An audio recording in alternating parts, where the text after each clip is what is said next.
Hello बच्चों, welcome. Wave optics unit में आज हम एक बहुत ही सिंपल लेकिन उतना ही इंपॉर्टेंट कॉन्सेप्ट समझेंगे, कोहेरेंट और इनकोहेरेंट एडिशन ऑफ वेव्स। अच्छा, कभी सोचा है कि दो बल्ब मिलाकर रोशनी हमेशा डबल क्यों नहीं हो जाती? हाँ, इसका जवाब इसी कॉन्सेप्ट में छुपा है। थोड़ा टेक्निकल साउंड कर रहा है, आई नो, बट प्रॉमिस, इस सेशन के बाद ये कॉन्सेप्ट इतना क्रिस्टल क्लियर हो जाएगा कि एग्जाम तक तो क्या, हमेशा याद रहेगा। तो चलिए अपनी इन्वेस्टिगेशन शुरू करते हैं इसी इंटरेस्टिंग पजल से।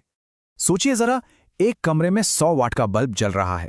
ठीक है, अब हमने ठीक उसके पास एक और 100 वाट का बल्ब जला दिया। तो क्या कमरे के हर कोने में, हर पॉइंट पे ब्राइटनेस ठीक डबल यानी 200 वाट जैसी हो जाएगी? एक्चुअली नहीं होती है। ऐसा क्यों? इसके पीछे का जो राज है वो इस बात में है कि लाइट वेव्स आपस में जुड़ती कैसे हैं, उनके मिलने का तरीका क्या है। और उस कैसे का जवाब, उस तरीके का सीक्रेट एक सिंगल वर्ड में है, कोहेरेंस। अब ये कोहेरेंस आखिर है क्या चीज? इसको डिकोड करने के लिए चलिए एक बहुत ही सिंपल सी एनालॉजी, एक एग्जाम्पल देखते हैं। चलो, एक मार्चिंग बैंड को इमेजिन करते हैं। जब सारे ड्रमर्स एकदम एक साथ एक ही टाइम पर एक ही ताल में ड्रम बजाते हैं तो क्या होता है? एक बहुत ही पावरफुल, एक स्ट्रक्चर्ड रिदम पैदा होता है ना?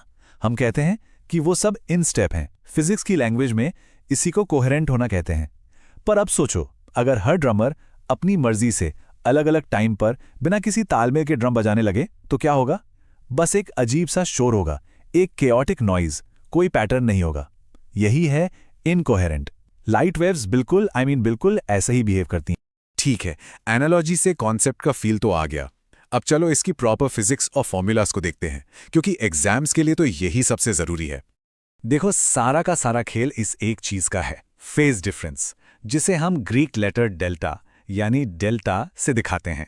ये बस दो वेव्स के फेज एंगल के बीच का डिफरेंस है। पर यहां सबसे जरूरी बात क्या है?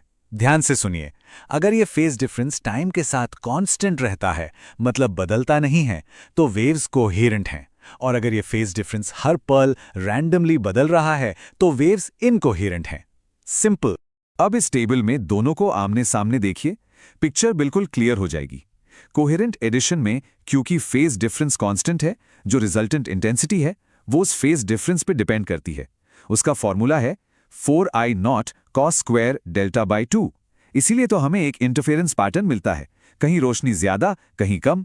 जबकि दूसरी तरफ इनकोहेरेंट एडिशन में फेज डिफरेंस इतना रैंडम होता है कि ऑन एवरेज इंटेंसिटीज सीधे सीधे ऐड हो जाती हैं, I = I1 + I2, और इससे मिलती है एक जैसी यूनिफॉर्म ब्राइटनेस, बिल्कुल हमारे दो बल्ब्स की तरह। चलिए इसको एक छोटे से न्यूमेरिकल एग्जाम्पल से समझते हैं, इसके बाद कोई डाउट नहीं रहेगा।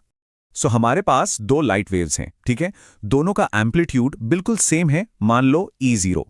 केस 1 में वो कोहेरेंट हैं और उनके बीच का फेज डिफरेंस कांस्टेंट है π/4, और केस 2 में वही दो वेव्स इनकोहेरेंट हैं। तो दोनों केसेस में रिजल्टेंट इंटेंसिटी क्या होगी? और ये रहे रिजल्ट्स। देखा, कोहेरेंट केस में उस पर्टिकुलर पॉइंट पे इंटेंसिटी है लगभग 3.41 E0², जबकि इनकोहेरेंट केस में सिंपल एडिशन से इंटेंसिटी है 2 E0²। सोचो, वेव्स बिल्कुल वही हैं, लेकिन सिर्फ उनके फेज रिलेशनशिप की वजह से, उनके मिलने के ढंग की वजह से फाइनल इंटेंसिटी में इतना बड़ा फर्क आ गया। अच्छा, अब आते हैं उस सेक्शन पे जो एग्जाम के लिए बहुत जरूरी है। चलिए उन साइलेंट किलर्स की बात करते हैं, वो आम गलतियां जो स्टूडेंट्स इस टॉपिक पर अक्सर कर देते हैं और उनके मार्क्स कट जाते हैं। सबसे बड़ी गलतफहमी ये सोचना कि कोहेरेंट सोर्सेज का मतलब हमेशा मैक्सिमम ब्राइटनेस होता है। ये बिल्कुल गलत है। सही बात यह है कि कोहेरेंस एक पैटर्न बनाता है। इस पैटर्न में ब्राइट जगह भी होती है और डार्क जगह भी। कोहेरेंस हर जगह मैक्सिमम ब्राइटनेस की गारंटी नहीं देता। एक और कॉमन मिस्टेक, लोग सोचते हैं कि इनकोहेरेंट लाइट की टोटल पावर कोहेरेंट लाइट से कम होती है। ऐसा बिल्कुल जरूरी नहीं है। टोटल पावर सेम भी हो सकती है। कोहेरेंट पावर बनाता नहीं है, वो बस उस पावर को स्पेस में एक ढंग से, एक सिस्टम से ऑर्गेनाइज करता है, उसके डिस्ट्रीब्यूशन को बदल देता है। तो इस कंफ्यूजन से बचने के लिए ये लाइन हमेशा याद रखना, ब्राइटनेस कोहेरेंस के बराबर नहीं है। Brightness is not equal to coherence.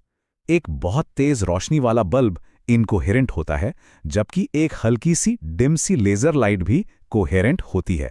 तो आखिर ये कॉन्सेप्ट इतना जरूरी क्यों है? हम इस पे इतना जोर क्यों दे रहे हैं?